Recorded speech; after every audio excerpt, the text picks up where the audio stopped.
Here we are at Longston Apiary. It's the 25th of March. Glorious day. Temperatures well above 14 degrees C. So this is the first opportunity we've got to go into one of the colonies and just see what's happening. This is the colony here that we're going to tackle first. We've got it on we had a super of stores on the bottom here for the winter, so we just need to check that. We'll move that if they've emptied this and there's no brood in, we can take this off and carry on with the checks. If there is brood in, we shall be moving this above the main brood box here. So when we go into it, what we're going to be looking for, we're going to be looking for 5 things.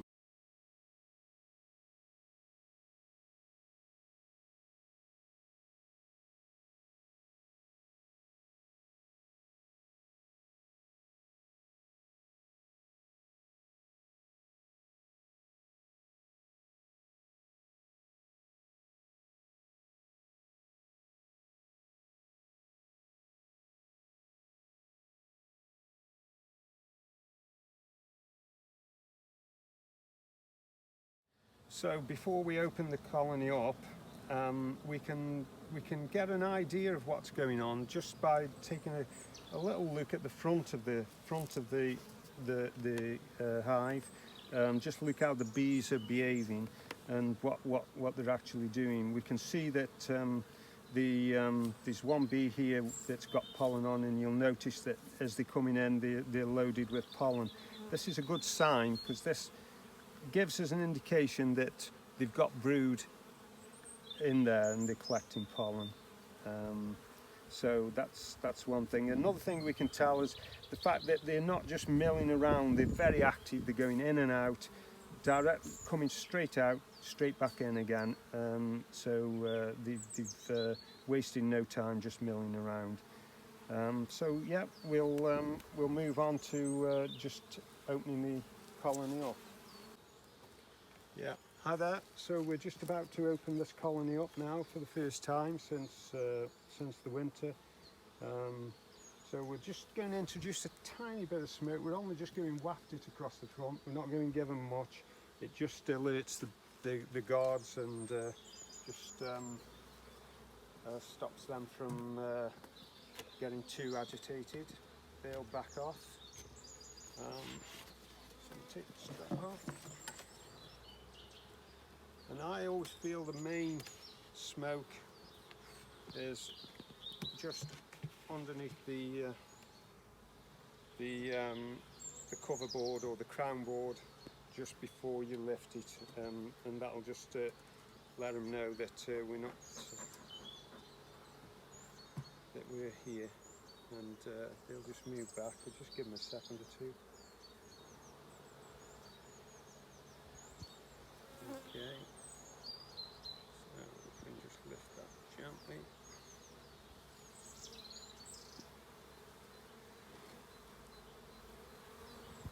If your crown board's coming off the brood box, you always want to just check that your queen isn't wandering up. Okay. Yeah, so we've got it open now here. I've just had to put some gloves on because one of them decided to let me know that I shouldn't be in here really. So we've got this comb on the top, which is an indication that they might be tight for space in here. So that's one thing that we'll be checking, whether they've got space as we go into it. We'll just clear this off and always have a container close by just to drop it into and put the lid back on.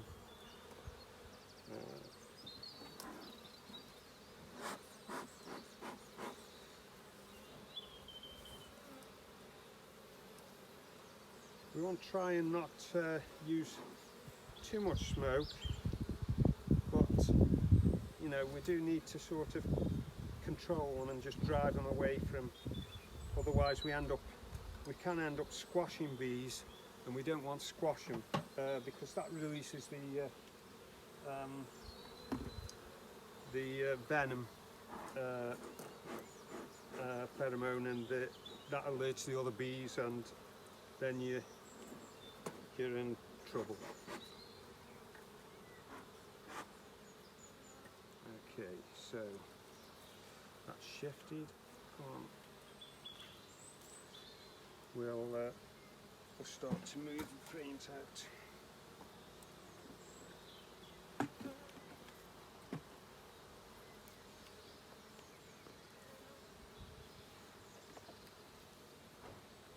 We're going to just take the first frame out.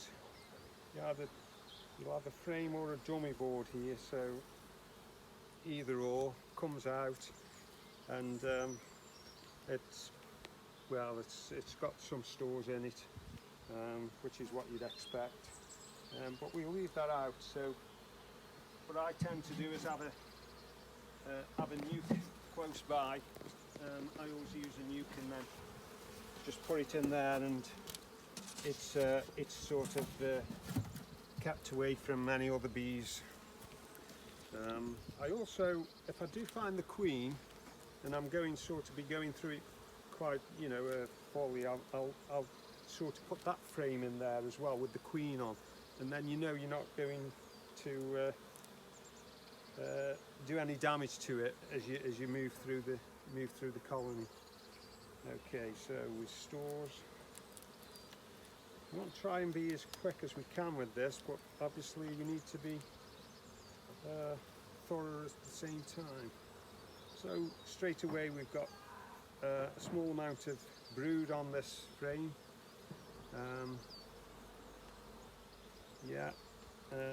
So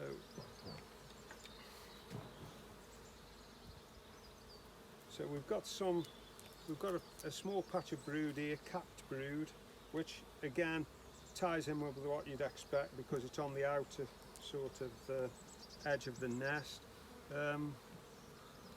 And then a ring of pollen here around this here, yellow pollen, just around here.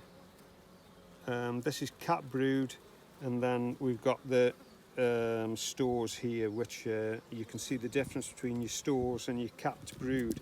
The capped brood, what we're looking for is we haven't got any greasy, dark coloured cappings, sunken or perforated. We don't want that.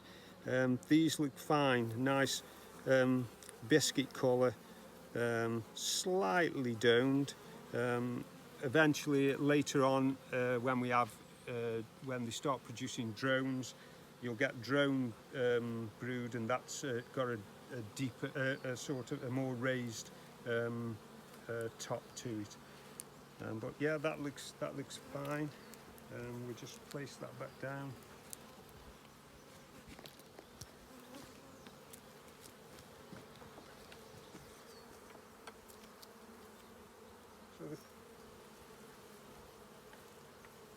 Okay, so here we are again, same thing, we've got brood.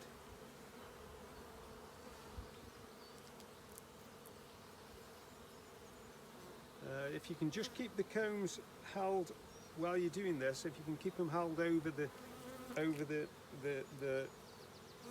box, because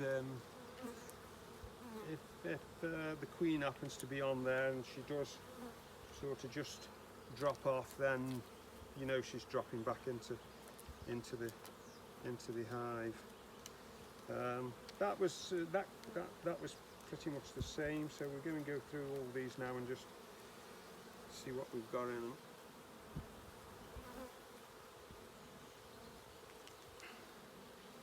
Yeah, that's cat brood. Okay, so there's a little bit of open brood on this one now as we've gone a little bit further in. There's just a few grubs there and they look fine. When we find a few more, a larger patch, I'll show you that.